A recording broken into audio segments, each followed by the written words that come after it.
Bonjour à tous, bienvenue dans notre nouvel épisode du podcast Dans la place pour être. Aujourd'hui, on va parler de l'amitié. On est avec Evan, Miloën et moi-même Anissa. Aujourd'hui, Valentino n'est toujours pas présent, malheureusement, mais il reviendra incessamment sous peu. Donc, on va commencer.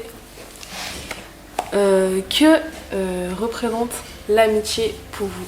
Qu'est-ce qu'elle vous apporte, etc. Pour moi, une amie ou un ami, c'est quelqu'un qui déjà va toujours être à l'écoute et va t'accompagner dans tes hauts et dans tes bas.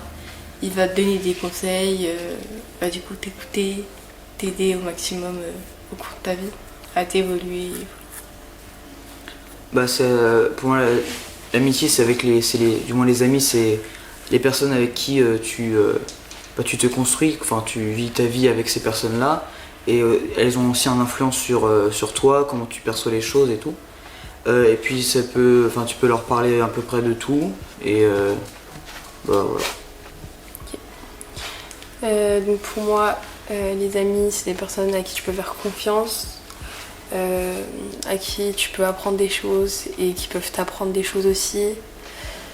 Donc c'est du partage, de la confiance, de l'amour, voilà. Est-ce que pour vous, l'amitié fille-garçon, ça existe? Bah oui, Oui. clairement. Tous d'accord. Ouais. Enfin, parce qu'il y en a plein qui disent que l'amitié fille-garçon, il y a forcément un rapprochement amoureux, quoi. Il y en a un des deux qui va aimer l'autre, ouais, mais non, Pas c'est forcément. faux. Non. C'est clairement faux. Est-ce que pour vous, l'amitié, ça peut durer genre toute la vie? Toute la vie. Oui. En vrai, oui, mais il faut vraiment que ce soit des amitiés fortes, puisque je vois pas des gens, des amis de ma classe avec qui je peux rester jusqu'à la fin de ma vie, quoi. Donc il faut vraiment qu'on ait un lien fort, genre les meilleurs amis. Et là, oui, sûrement. C'est quoi, vous, votre amitié la plus longue? Mon amitié la plus longue. Moi je pense que c'était pendant 7 ans environ. Moi, ça va faire 14 ans. 14 ans. Avec mon tout premier ami, qui est mon meilleur ami, et voilà. Du coup, pour Qui toi, s'appelle Anthony. Voilà. et du coup, pour toi, l'amitié, ça peut durer jusqu'à la fin de ta vie? Ouais. Parce qu'en plus, vraiment, notre amitié est vraiment belle parce qu'on s'est perdu. Parce que j'avais pas de téléphone à l'époque et il est parti dans un autre primaire et on s'est retrouvé au collège. Et cette fois, j'ai pu avoir son numéro, mais après, il est reparti, enfin bref. Mais du coup, là, cette fois, j'ai son numéro et du coup, je peux communiquer avec lui. Moi, pareil, pour moi, une amitié, ça peut durer toute la vie, tant que les liens ils sont forts et qu'il n'y a pas des disputes tous les 2 jours, etc. Et mon amitié la plus longue, ça a été avec Léo, enfin, ça l'est toujours en fait. Parce que c'est depuis 1 an, donc ça fait 12 ans maintenant qu'on est meilleurs amis.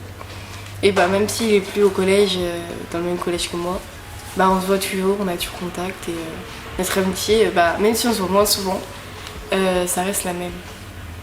Donc ça c'est bien. Donc est-ce que pour vous, amis et potes, il y a une différence? Oui. Quelle différence?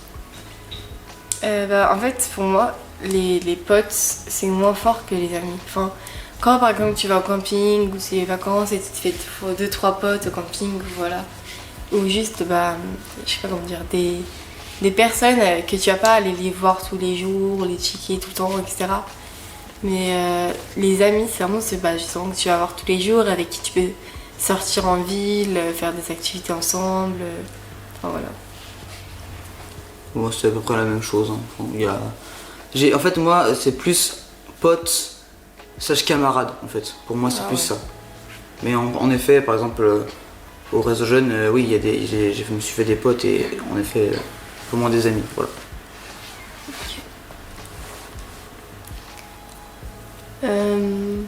Et donc, d'ailleurs, tu parlais de disputes.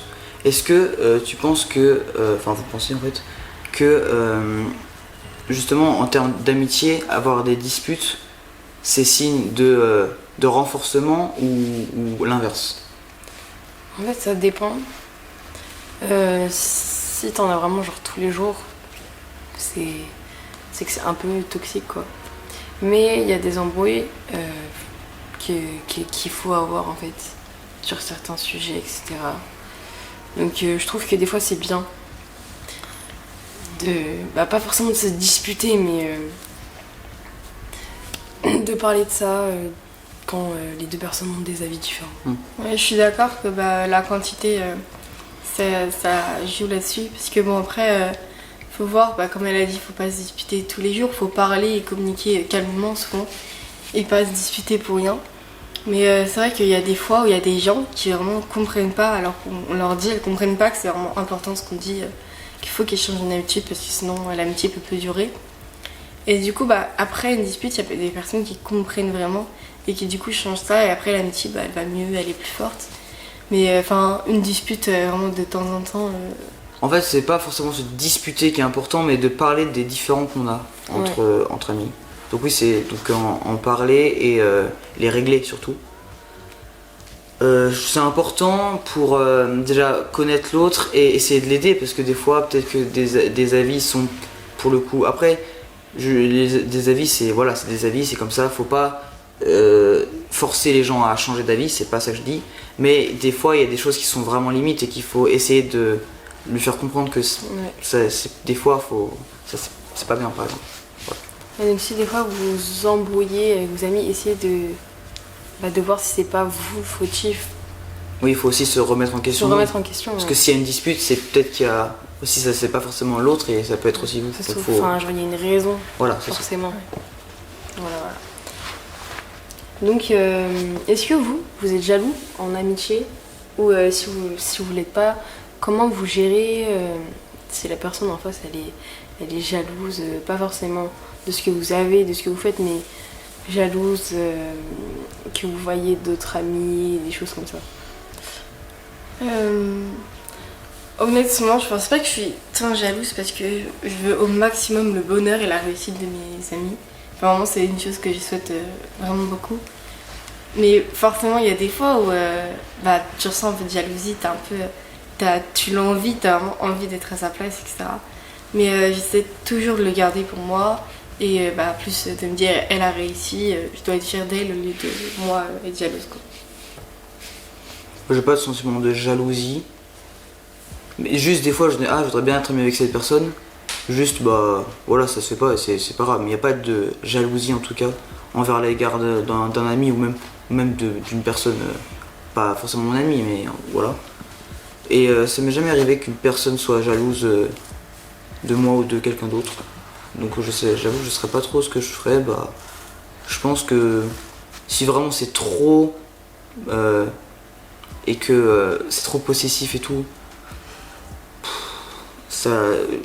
j'essaierais peut-être de lui en parler, de lui dire là ça se fait, comment dire, ouais, que c'est un peu malsain quoi, ouais. Essayer de prendre soin de toi d'abord au lieu d'être jaloux des autres, voilà. Est-ce que vous avez plus de mal à vous faire des amis ou pas? Est-ce que vous êtes sociable? Moi je suis très sociable, en vrai je suis très avenante vers les gens grâce à l'espace jeune. Avant j'étais super timide, mais maintenant je vais voir les gens, etc. Parce que je sais ce que ça fait d'être un peu seule, d'être timide. Alors j'essaye d'être toujours avenante vers les gens.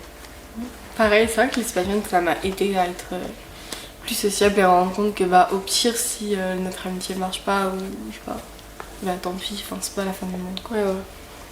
Moi c'est pareil, en fait dès que je commence à parler avec une personne, pour moi c'est déjà en fait un pote, mais c'est juste après, si je vois que son comportement me plaît pas et tout, juste je lui parle plus et voilà. Donc voilà. Et souvent entre les amis il y a cette relation vraiment donnant-donnant. Et est-ce que vous essayez toujours d'avoir cet équilibre entre donner et recevoir, ou des fois vous donnez plus, ou vous vous donnez pas assez? Et est-ce que peut-être que vous vous en voulez de certaines choses? Voilà. Alors moi, honnêtement, donner, ça me fait presque autant plaisir que recevoir. Bon, après, ça dépend de trop. Faut évidemment pas trop tout le temps donner, garder par exemple le temps. Faut quand même garder du temps pour soi et prendre soin de soi-même, etc. Mais recevoir, bah, c'est aussi beau. C'est vrai que c'est dur en fait comme question. Ouais, faut trouver le juste milieu et donner et recevoir en même temps. Enfin, ça, c'est quand même. Moi, je suis très généreuse, j'ai l'impression que je donne beaucoup plus que je reçois. Mais en vrai, ça me fait plaisir de voir la personne en face heureuse. Donc, ça me gêne pas. Voilà. Alors, moi, en vrai de vrai, j'ai posé la question, mais j'ai pas trop de fait de donner et recevoir, pour le coup. En fait, mes amis, c'est juste mes amis, et je leur parle de tout, ils me parlent de tout, et voilà. En fait, il n'y a pas vraiment de je donne et eux, ils me donnent, en fait. Ouais. Ça reprend un peu ma question, c'est vous, est-ce que vous racontez tout à vos amis ou est-ce que vous avez plus tendance à parler à votre famille ou à vos amis, d'autres personnes? Bah, comme on l'avait dit dans l'autre podcast, on dit forcément tous des choses à ses amis, à ses proches, à sa famille, mais il y aura toujours des choses qu'on garde pour soi. Mais oui, la majeure partie du temps, je dis tout à mes amis surtout. Moi, personnellement, bah, en fait, je dis que, par exemple, on me pose une question, je vais y répondre sans gêne, quelle que soit la question. Mais en fait, je vais pas, moi, de moi-même, dire tout. Par contre, si on me pose la question, je vais y répondre. Mais je vais pas, par exemple, écrire ma journée ou alors dire ouais, il s'est passé ça, parce que de toute façon, ma vie n'est pas très palpitante. Mais ouais, en fait, j'ai rien à cacher, mais je vais pas tout dire parce que bah, je vois pas l'intérêt. Bah, moi, ça dépend, bah, forcément, ça dépend un peu les amis. Puisque bah, les vrais amis qui sont là depuis longtemps et je sais qu'ils seront vraiment là. Parce qu'il y a des personnes, on sait que c'est du passage et on a des personnes, on sait que ça durera longtemps. Et par contre, les potes, vite fait, eux, je leur dis quasiment rien de ma vie. Ok. Est-ce que vous avez des red flags ou des choses que si votre ami le fait, genre votre amitié c'est fini, genre la personne elle vous dégoûte? En fait, dit comme ça, non.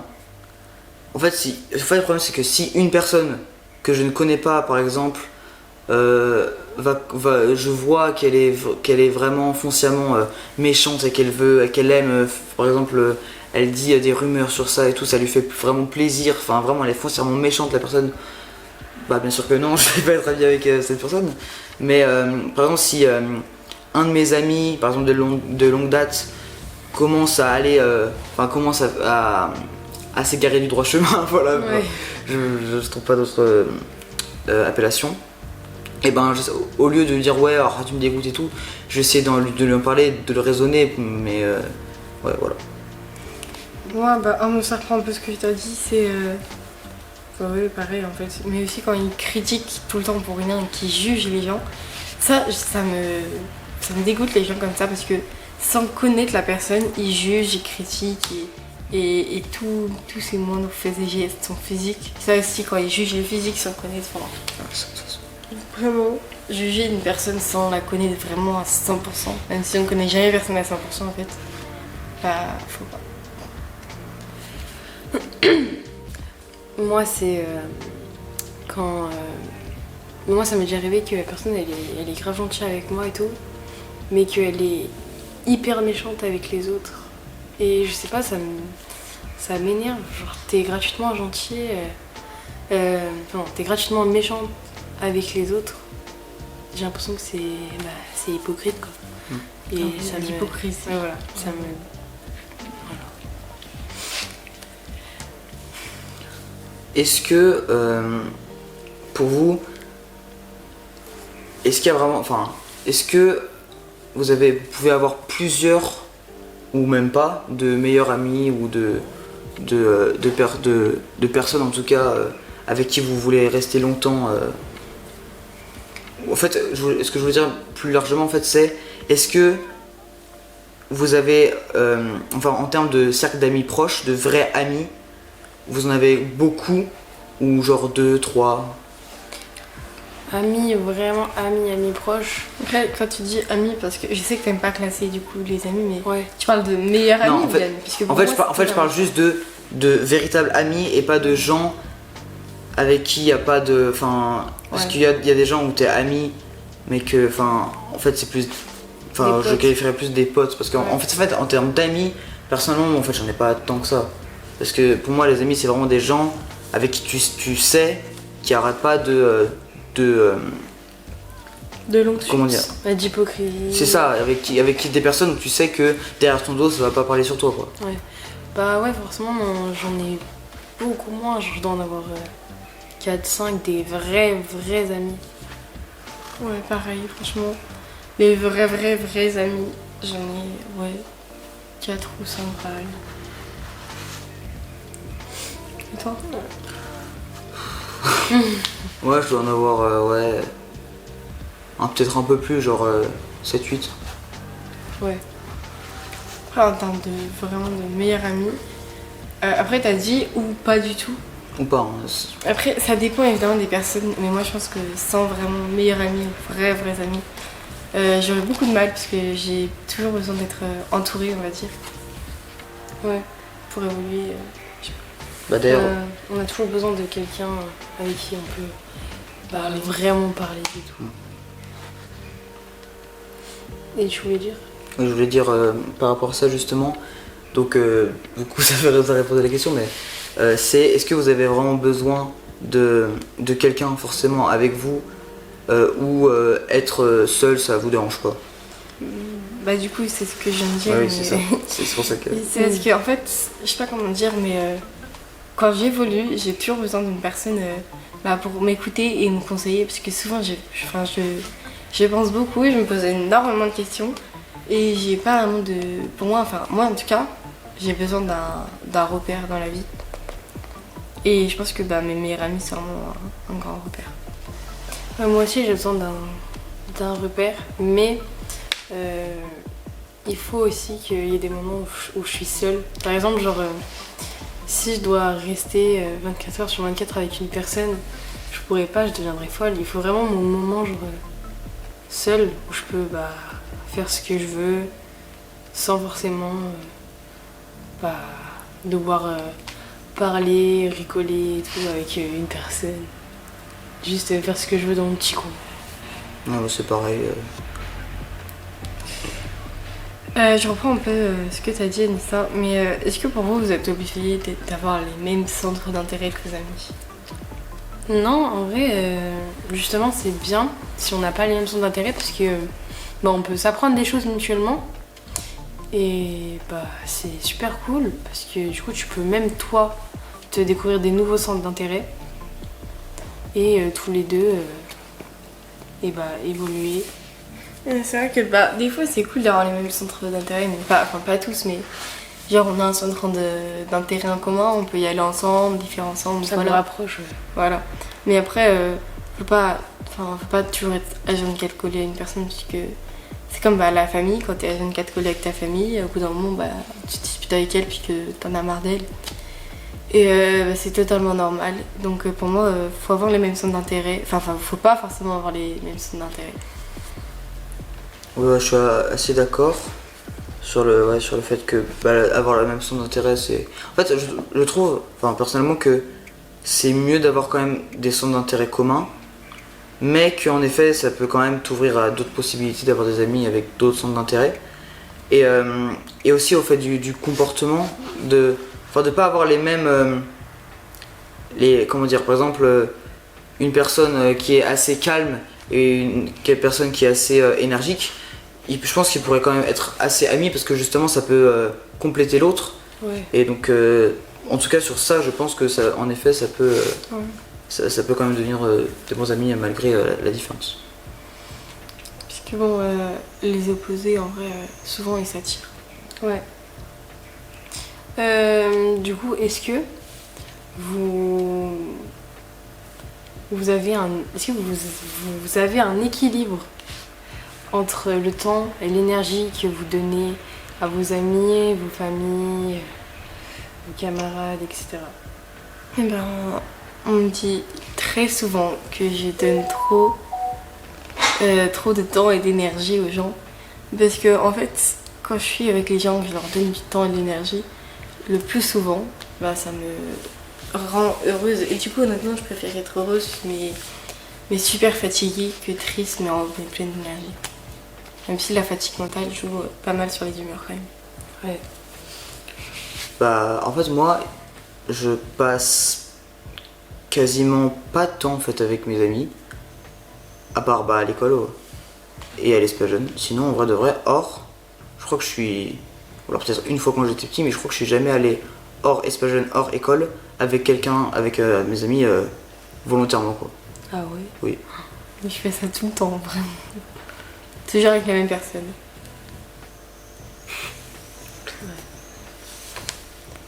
On passe nos vies ensemble. C'est la fin de ce nouvel épisode. On n'hésite pas, comme d'habitude, on connaît la chanson. On s'abonne, On commente. on like, On partage Mais à la tous ses cloche. amis justement. Ouais. les amis. Et vous, nous dites dans les commentaires votre plus longue amitié. Voilà. Oui, et aussi peut-être donner des idées de prochains thèmes de podcast Ouais. si vous en avez. Voilà, Ça serait cool, effectivement. ce serait sympathique. Très sympathique. Donc, à bientôt. Sur les réseaux. Ou dans la vraie vie. vie. Les likes, c'est bleu ou c'est vert?